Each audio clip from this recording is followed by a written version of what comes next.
Las víctimas, desde el ejercicio de esta profesión, también es un tema que me conmueve fundamentalmente, me interesa y que lo venimos pensando y trabajando. Me parece que también es importante que podamos pensar, claro, que fíjense, no estamos hablando de tantas máscaras, que la trata de personas es un fenómeno multifacético en este sentido, y que el abordaje tiene que ser, por eso yo hacía esta mención de que bueno, no podemos quedarnos con yo tengo el saber psicológico, yo tengo el saber sociológico, porque esta fragmentación no nos conduce a nada. Y la lucha contra la trata de personas también es pensar, por ejemplo, en qué le pasa y qué siente una víctima de trata cuando es rescatada, como generalmente decimos, cuando venimos a intervenir con nuestro saber en función del supuesto bienestar de esa persona. Entonces me parece que caben muchas preguntas en el sentido de no posicionarnos en ese lugar de saber para el cual supuestamente tenemos todas las respuestas, porque de hecho no las tenemos, porque esa mujer muy claramente, como retomando un poco lo que decía Agustín, me puede llegar a decir, como nos ha pasado muchas veces, yo le tengo que dar de comer a mis hijos, ¿sí? Ahí voy, espera. Yo le tengo que dar de comer a mis hijos. Entonces vuelven al mismo circuito. Entonces me parece que también es importante que, aparte de cerrar los prostíbulos, empecemos a pensar cuál es la respuesta. Generalmente nos sale una muy fácil, que es, bueno, pero el Estado es el que se tiene que hacer cargo, ¿no? Decimos eso muchas veces, el Estado se tiene que hacer cargo, el Estado. Bueno, pero hoy un poco circulaba hoy a partir de una pregunta, no sé si fue quien hizo la pregunta, me parece que sí, pero digo, bueno, ¿por qué tal cosa? Y los por qué nos sirven, pero tenemos que empezar a construir, bueno, ¿qué respuesta le vamos a dar? Y desde mí y desde la organización en la que estoy, o desde mí, que no estoy en ninguna organización, pero digo, ¿y yo qué respuesta? Porque tengo tantas preguntas, digo, pero aparte, ¿qué respuesta le voy a dar? Y bueno, me parece que las instituciones tenemos que trabajar más en conjunto y evitar también a veces el protagonismo que se desliza en algunos discursos, y empezar a trabajar en conjunto y decirnos, bueno, entonces esta mujer que ahora no tiene para darle de comer a los hijos, ¿qué programa de asistencia serio hay para que pueda tener trabajo? Las víctimas, esto lo vas a explicar mejor vos seguramente, las víctimas tienen derechos y los derechos tienen que ser cumplidos, y nosotros tenemos que velar para que se cumplan desde el lugar que estemos, para que se cumplan. Bueno, uno de los derechos es el derecho a trabajar, el derecho a volver a su país de origen si así lo desea, ¿sí? O a quedarse en el país donde está, el derecho a tener una asistencia psicológica. No sirve con que, bueno, tenga una o dos entrevistas. Yo soy muy crítica a veces de esto y me enojo y digo, pero no hay seguimiento. Psicológicamente y desde el aspecto social tiene que haber un seguimiento. No se puede dejar una víctima librada al azar. Tiene que haber un seguimiento inclusive de más de un año, ¿sí? O sea, si fue trasladada a su país, contamos muchas veces con los recursos. Yo a veces creo que no es que falten tantos recursos. Lo que falta es ética, más que voluntad. Porque yo voluntad política ya me tiene, yo lo digo también, pero me tiene cansada. Porque el que no tiene voluntad política, que se retire directamente, porque para qué ocupa el lugar que ocupa.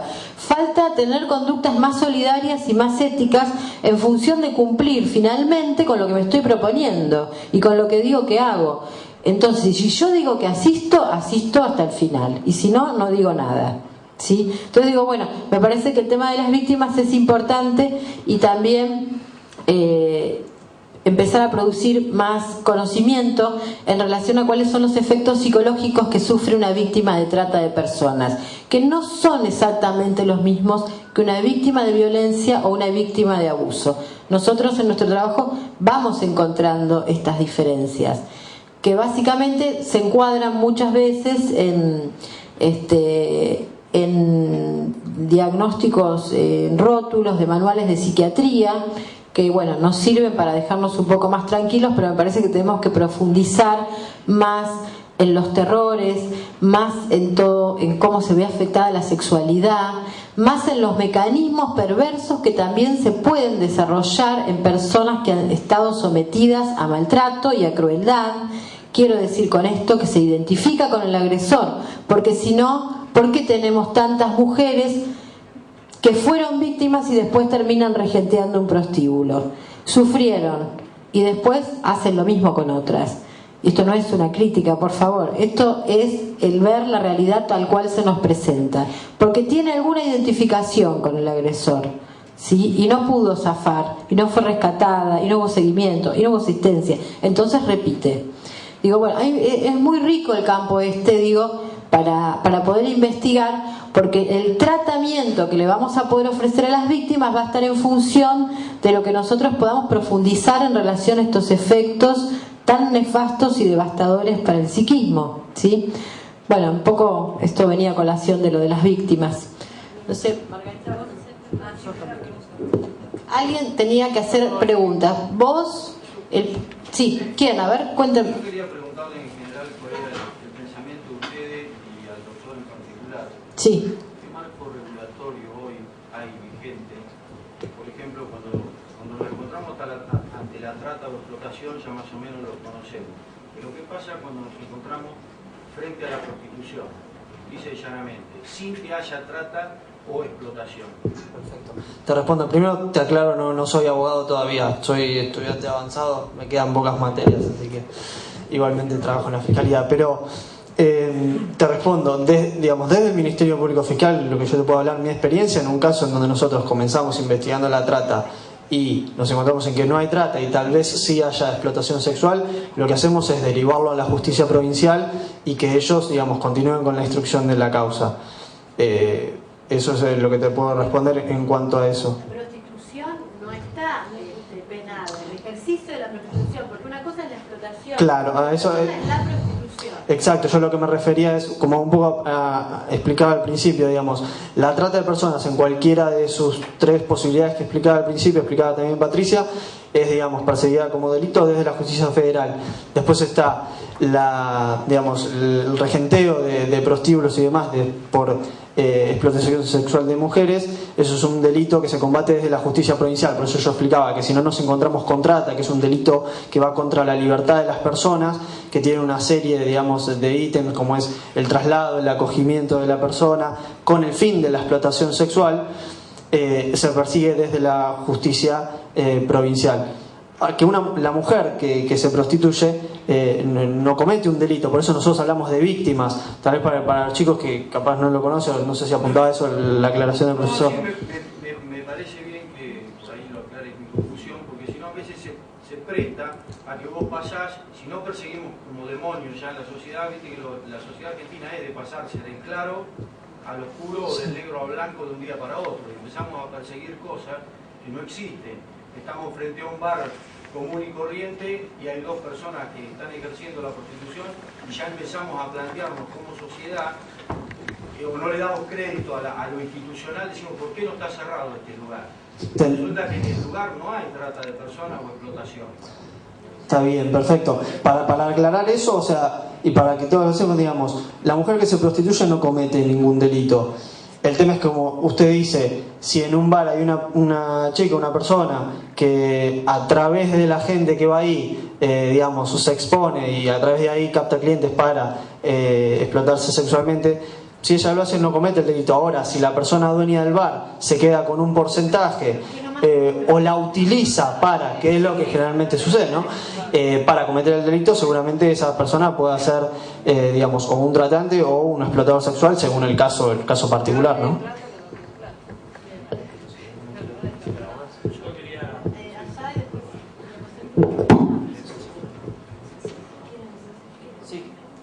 Sí, dígame, señor. Sí, no, yo en relación a lo que decía el señor que está hablando antes, en general, en los lugares donde se ejerce la prostitución, en los privados, la investigación provincial aparece cuando hay una denuncia de vecinos o de alguien que dice que hay menores que están ejerciendo la prostitución. Entonces, se hace una investigación desde la provincia, y ahí se llega al allanamiento y a ver si realmente en ese lugar hay menores ejerciendo la prostitución. En el caso de que sea así, se da intervención a la justicia de menores y se restituye en todo caso al menor a su lugar.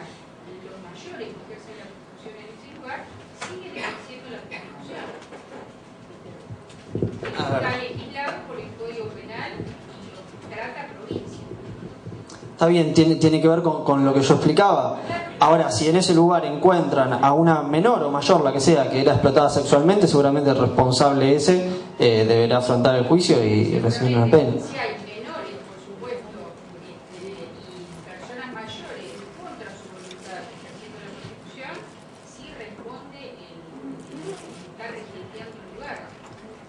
Exacto. Regentea, el que alquila, el que es dueño de ese lugar. Exacto. Bien.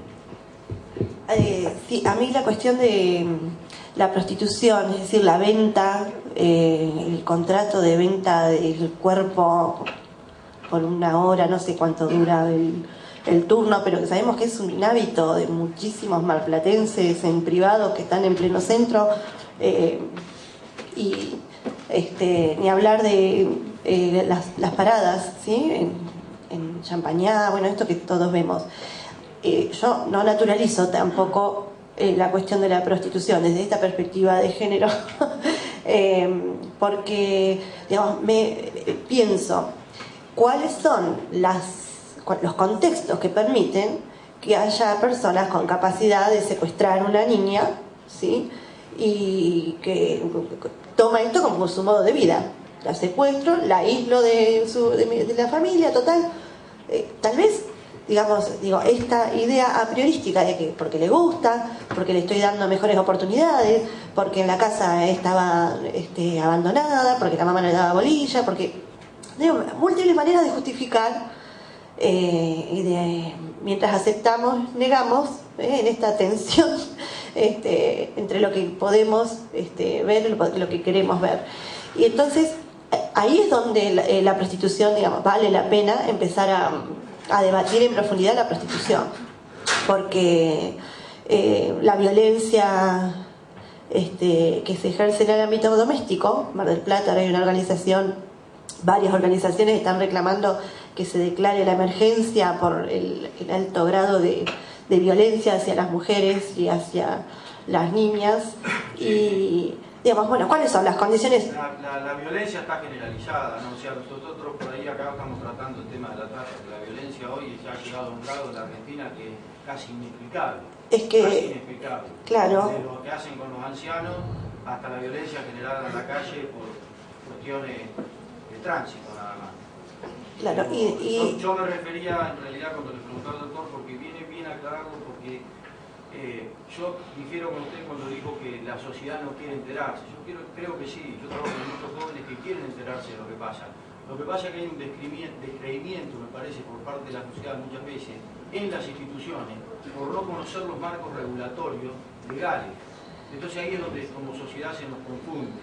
O sea, la pregunta tenía un sentido aclaratorio para no empezar o caer en ese atardecer que solemos caer los argentinos, de empezar a perseguir cosas que tampoco existen, ¿no? Sí, los argentinos y el mundo, porque la violencia está generalizada. Pensemos lo que fue, ¿se acuerdan las guerras en los Balcanes? Las violaciones masivas a mujeres, ¿sí? Ahí, está en discusión esto de qué es ser varón y qué es ser mujer. ¿Por qué los hombres, salvo en situación de guerra, son más violentos con la mujer que entre sí? ¿Sí? En el sentido del grado tremendo de ultrajes y si las mujeres son embarazadas, pensemos lo que pasó en los centros clandestinos de detención de personas. Entonces, pensar esto, ¿cuáles son nuestras estructuras psíquicas? ¿Sí? Nuestras, digo, porque convivimos con esto. Tal vez es doloroso verlo, decir, bueno, al lado de mi casa están golpeando o están maltratando, hostilizando permanentemente a un niño. Y el niño no conoce otro niño, la niña no conoce otro modo de relación que esa violencia que todos los días, de distintas maneras simbólicas y físicas, se ejerce sobre sí. Yo diría que hay que pensarlo como el revés de la trama también, ¿no? Cuando hablamos de las máscaras de la trata, hay una subjetividad que permite esto que, bueno, si quiere vender su cuerpo, como si el cuerpo fuera algo que se puede vender. Igual que damos la palabra a Margarita un minutito que de hoy quería decir algo y seguimos con el tiempo. No, bueno, en realidad está muy interesante el debate. Por ahí algunos puntos acerca de lo que se ha venido hablando. Lo primero es cómo se lucha contra la trata de personas, y la verdad que al ser un delito, una situación tan compleja, requiere por lo tanto de respuestas complejas, y yo no me refiero al sentido negativo de la palabra complejidad, sino al sentido integrador de la palabra complejidad. O sea, requiere respuestas interdisciplinares, integrales, y que se busque más o menos un equilibrio entre lo que es la cuestión penal o judicial, pero también el tema de los derechos humanos, ¿sí? Y la cuestión también de reparación a las víctimas, de asistencia, de protección a las víctimas. O sea, es muy complejo lograr este equilibrio, pero hacia allá es donde tenemos que apuntar, ¿cierto? Entonces, la respuesta no viene de un solo lado, ni del Estado ni de la sociedad civil, sino de todos en conjunto, porque ni solo el Estado va a acabar con la trata de personas, ni solo la sociedad civil. Entonces, esto se requiere de coordinación y de cooperación. Y yo quiero plantearles una situación. Imagínense lo difícil que es lograr poner de acuerdo, coordinar y cooperar a nivel nacional todas las instituciones que están inmersas en la lucha contra la trata de personas. Ahora llevémoslo al plano internacional. Coordinar y cooperar para combatir la lucha, para combatir contra la trata de personas a nivel internacional es aún más conflictivo, más cuando hay países que ni siquiera tipifican la trata de personas como delito. Entonces, por ejemplo, en Colombia ha pasado que muchas veces es difícil demostrar el acogimiento o el rapto, el acogimiento o la explotación de la persona cuando ha ocurrido en países que no consideran la trata de personas como un delito. Entonces, esto nos imposibilita realizar capturas o hacer seguimiento a las redes de trata de personas. Específicamente el caso de Trinidad y Tobago, una víctima colombiana de trata de personas en Trinidad y Tobago. Bueno, no se pueden realizar capturas, mucho menos sentencias, y lo peor aún, rescatar a las víctimas y reinsertarlas en la sociedad. Y eso lo hablábamos antes de iniciar el panel, que tal vez esa es la parte más importante, el desafío más importante que tenemos. Es, bueno, si logramos juicios, si se logran, qué suerte. Bueno, si no, y después, ¿qué hacemos con las víctimas? Y realmente la asistencia para la trata de personas en realidad se ha centrado en una asistencia inmediata, ¿sí? Y tenemos una deuda gigante en la asistencia inmediata y a largo plazo, es decir, reconstruir el proyecto de vida de una persona que ha sido víctima de la trata de personas. Esa persona, ¿cómo va a volver a integrarse a la sociedad? ¿Sí? Entonces ese es uno de los desafíos más importantes. Por otro lado, hablábamos de del cliente, del consumidor, del prostituyente. Y yo aquí quiero hacer hincapié en una cosa, que yo sé que nos estamos enfocando en lo que es la explotación, la trata de personas a nivel sexual, pero también quiero hacer hincapié en que hay otras finalidades y subfinalidades de la explotación. La laboral o la esclavitud, pero también hay otras que no desconocemos, y no solo mujeres son víctimas de la trata de personas. Sí, es cierto que es el grupo que mayoritariamente víctima, pero hay otras subfinalidades de la explotación que a veces no las tenemos en cuenta. Entonces, por ejemplo, la extracción de órganos y tejidos humanos, incluso también el establecimiento de relaciones afectivas, el matrimonio servil, ¿sí? Esto son otro tipo de explotaciones que desconocemos. Y también depende del contexto particular de cada país. Por ejemplo, en muchos lugares la explotación también se devela en la comisión de ilícitos, en el sicariato, en el robo, en el tráfico de estupefacientes, y también en la participación del conflicto armado. Lo digo principalmente porque, como todos saben, tenemos en Colombia un conflicto que ya llevamos varios años, y hemos tenido casos de víctimas de trata de personas en las que su explotación no se ha regido, digamos que específicamente en lo sexual, sino en participar en la guerra, ¿sí? Entonces, o de ser la mujer que explotada sexualmente en las filas guerrilleras. Entonces, acá también hay un caso de trata de personas. Entonces, tenemos que tratar de tener una visión más amplia de lo que es la explotación. Si bien es cierto que es más, o sea, es Es más común el tema de la explotación sexual y la explotación laboral, pero bueno, hay otros puntos que también tenemos que tener en cuenta, y en ese sentido también no solo los hombres son consumidores o son digamos clientes o son tratantes.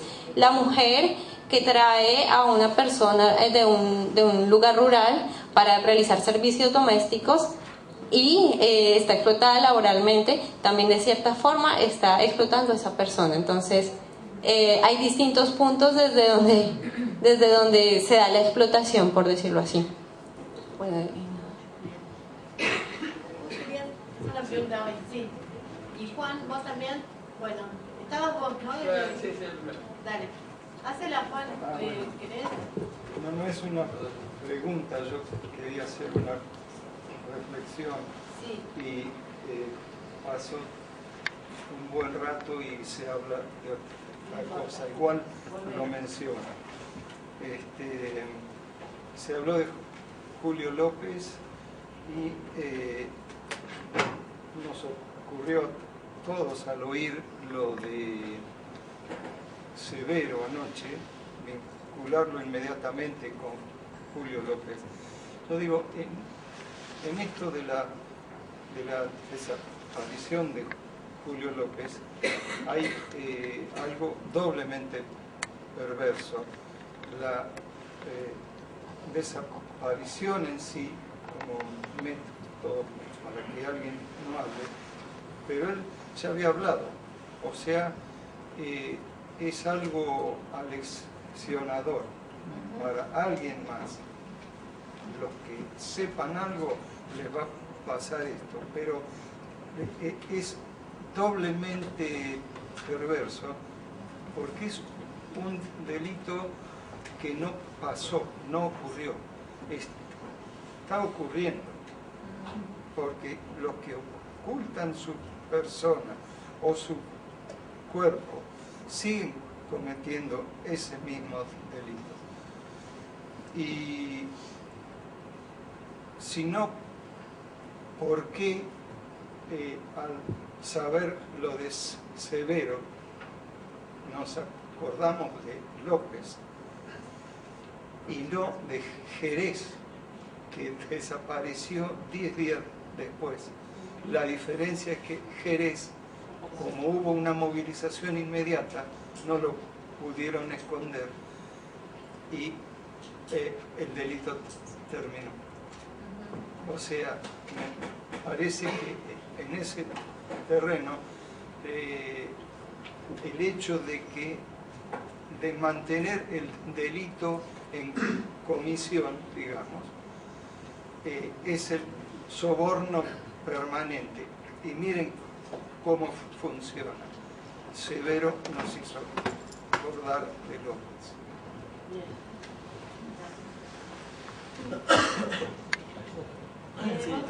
Yo en realidad era una opinión, vuelvo al tema que tocaba la licenciada anteriormente con lo que es la violencia doméstica. Yo creo que con las generaciones lo que es violencia doméstica se aplaca un poco cada vez más.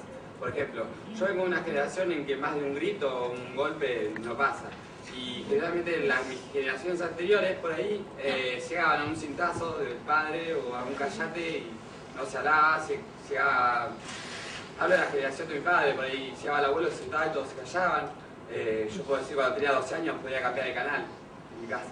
Entonces como que la violencia doméstica se va aplacando en la casa, pero también con las comunicaciones, con los avances que hay en las comunicaciones, se ve más afuera. La violencia en la cancha, la violencia en las marchas, la violencia como población está mucho más en auge que la violencia doméstica. Lo que no digo que ni una sea peor que la otra, ni nada, ni mucho menos. Pero creo que la violencia hoy doméstica se ve más el maltrato hacia la mujer que hacia los hijos. Yo creo que hacia los hijos ya era de la generación pasada, por ahí. Es una humilde opinión, por ahí, de mi forma de verla, ¿no? Lo que creo yo. Sí, es una pregunta interesante para pensar las posibilidades de democratización efectiva de las estructuras sociales, porque en otros tiempos la mujer estaba recluida al ámbito hogareño y desde ahí el varón controlaba cuerpo y mente de las mujeres, ¿sí? La función familiar.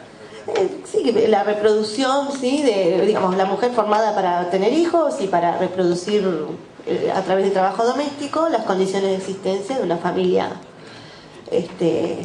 nuclear. ¿Qué pasa? Cuando la mujer sale al mercado de trabajo, el espacio público también, ¿sí? Digamos, es como que ¿dónde se visibiliza la violencia? En el espacio público. Entonces, la violación, manifestando, haciendo evidente, poniendo en escena, ¿sí? La humillación, se hace más como espectáculo de horror, ¿sí? Se hace, digamos, está planteado, no lo invento yo, hay un sociólogo, Giddens, ¿sí? Que no es muy querido porque su teoría de, ¿cómo era? De la teoría media, es un sociólogo británico, pero él analiza que por qué se ve no solamente, porque esto no es algo que pase acá, pasa a nivel mundial. España, ¿no? Los niveles tremendos de estos asesinos seriales que eligen determinados tipos de mujer, ¿sí? Y mata, está demostrando socialmente en el escenario público de lo que es capaz de hacer. Es decir, el macho aquel está vivo, digamos, ¿no? Aquel macho que está andado con el cinto, ese está. Ahora tiene que demostrar su impotencia, digamos, ante un mundo que cambió. Hay un lugar, digamos, un lugar que ya no tiene. Esto tiene explicaciones que los psicólogos, ojalá alguna vez, en una jornada donde estuvimos con Patricia en psicología, nos enteramos que estos temas no se discuten en profundidad como parte de una cátedra, ¿sí? Pero seguimos rememorando a Freud cuando tal vez hay que pensar si los hábitos sexuados todavía tienen que ver con esto de la envidia del pene, el complejo de Edipo, patatín patatán, porque nuestra genitalidad ha cambiado, la sexualidad ha cambiado. Y esto, digamos, hay que dar cuenta de todo esto. Por eso lo interdisciplinario, estos lugares, preguntarnos, respondernos, es vital. Por lo menos lo que nos da este oxígeno para decir, bueno, yo también me pregunto, ¿qué mujer? Vos hablás y sos varón. Y por supuesto que seguramente estarás dominado por una dominación masculina que se te impone. Pero nosotras, las mujeres, que levante la mano aquellas que no han sufrido, por ahí lo tiene negado, oculto, pero que no ha sufrido maltrato, humillación y violencia de género por ser mujer. Como docente te puedo decir, habla el maestro varón, habla la directora mujer, y hay una voz finita que hasta a mí me resulta insoportable. Porque la voz femenina es un tono que choca. ¿Cómo no? Perdón, pero no vemos. Bueno, lo que observo por lo que usted dice, como que la sociedad estamos revueltos, inmersos en una ola donde nos atrapó una ola de machismo. Esto viene de antaño, esto viene de que nos criaron, no a mí, ni a usted, ni a su abuela, de nos criaron. Yo siempre tengo esta reflexión que digo, ¿cómo hubiera sido el mundo si hubiéramos sido criados en el seno femenino, en el seno de la esencia femenina, con la esencia femenina, a partir de la esencia femenina, no a partir de que yo quería, recién hablaba usted del machismo y yo también estoy muy fuerte con eso cuando tengo algún tipo de conversación política. Pero lo que me pasa es que algo que no se tocó acá desde que vine yo, tras un ratito, es el tema de que se está diciendo de que, bueno, hay que cuidar a la mujer, el hombre, la mujer, el hombre. La mujer y el hombre alguna vez fueron niños, ¿no? Bueno, entonces hay que partir de las bases. Ustedes dicen que las bases están allá arriba, no, las bases están abajo. No lo digo por ustedes, digo en general. La gente piensa que las bases están arriba, no, las bases están abajo. Entonces, prematuramente, tendría que haber una explicación válida para cada, por ejemplo, a mí, con mi edad, 17 años, me entra de un lado, de un costado. Al niño le entrará del otro. Hay que entrar desde ese costado. Pero hay que entrar prematuramente. O sea, antes de que pasen las cosas, hay un dicho que dice, hay que matarlo de chico para que grande. No, hay que matarlo de chico para que grande. Sí, por favor. Me parece que por eso mencionaba al principio. Me parece muy importante el tema de la educación, pero, por ejemplo, bueno, hay que sacar, bueno, vamos, hay que salir a buscar, hay que sacar, hay que barrer, hay que rastrillar al club, ¿no? Bueno, rastillemos. Pero bueno, rastillamos y... ¿Pero quién dio eso? ¿Quién creó eso? Hay experiencias interesantes, pedagógicas, para formar varones y mujeres, por ejemplo, varones con sensibilidades femeninas, mujeres con esto que se llama, con este sentido, que puedan ejercer sus decisiones. Porque también pasa esto, Y poniendo tanto, por ejemplo, a la gente mayor, como que, por ejemplo, ya de por sí, naturalmente, cuando nos creamos una figura, entonces, bueno, a la criatura le creamos la figura de que la violencia se trata de tal cosa, de tal función, en cualquier tipo de rol, ¿no? Digamos, ¿no? Pero la violencia tiene muchos roles. Pero si lo concientizamos desde chico, es como que después no va a pasar. O sea, imagínate que vos le decís a tu nene, che, vos fíjate que si la violencia de tal forma, vos podés causar, vos podés tener un causal, ¿entendés? Con eso que yo te estoy demostrando que es la violencia, ¿no? De la forma que se... Sí, quería. Y concientizando en eso, él puede ver un reflejo de su madre, de su hermana, de algún referente femenino, porque pasa esto, estamos en otro lado. Está bien lo que vos decís. Está bien lo que vos decís y permitime responderte de la siguiente manera. Vos estás diciendo, bueno, venimos con una ola machista, tal vez qué hubiera pasado si hubiera sido una ola más de una esencia femenina y demás. Yo creo que hablando de la violencia en general, en el caso de la trata y todo, si nosotros queremos dejar de que haya una diferencia hombre-mujer, tenemos que hablar más de personas, dejar de diferenciar hombre-mujer. Entonces, la cuestión de la lucha con la trata, que por lo menos a lo que venimos a hablar y demás, tiene que ver una cuestión de compromiso social, no importa si soy hombre o mujer. Entonces, y en todos los ámbitos de la vida, dejar de diferenciar eso. Todos somos personas. Obviamente, naturalmente, hombre y mujer tienen ciertas características distintas o particularidades, pero en cuanto a la violencia, en cuanto a la lucha contra este tipo de delitos y demás, tenemos que dejar de hacer esa diferencia. Se habla mucho de la violencia de género. Violencia de género está más explicitado en la agresión del hombre contra la mujer, pero yo creo que para solucionar eso tenemos que empezar a hablar de personas y no de dejar de diferenciar entre varón y mujer en ese sentido, y creo que esa es la mejor manera de luchar contra eso. Disculpa, quiero seguir un poquito la idea de él, ahora ya te doy la palabra otra vez. Y retomar algo de lo que habías dicho también, ¿sí? Claro, pues entonces se nos junta mucho y tenemos ganas de decir muchas cosas seguramente, pero me parece, quería retomar justamente algo de lo que estabas planteando.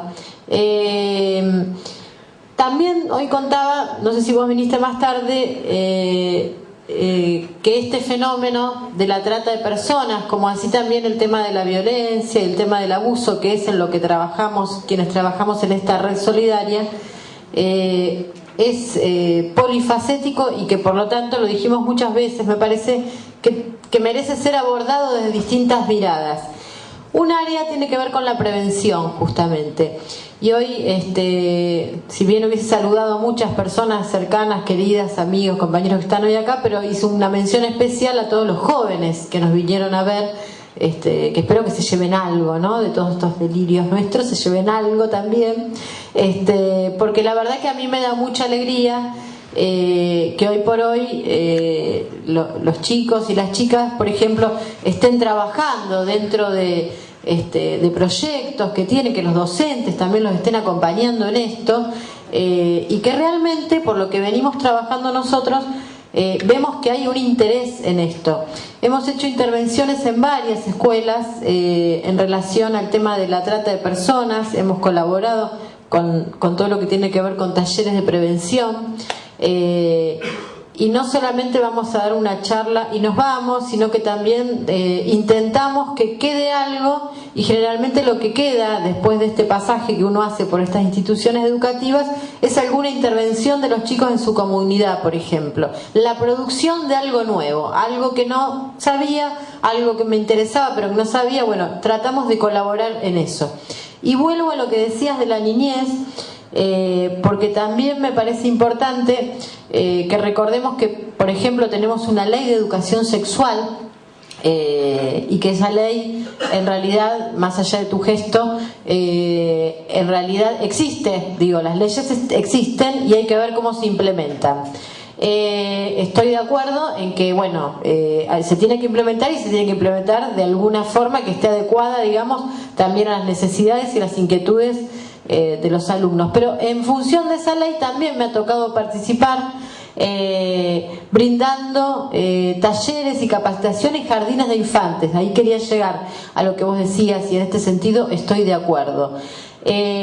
La mejor manera de prevenir el abuso es la palabra. Podemos hacer lindas campañas, hermosos folletos, salir a la calle, pero me parece que el hecho de que circule la palabra en función de una sexualidad que ha estado reprimida, como bien dijiste también, durante siglos, ¿sí?, es la mejor prevención que podemos tener para que una criatura no se sienta que se va a ver expuesta, porque se va a ver expuesta a ser abusado nada más que porque es niño, ¿sí?, solamente por eso.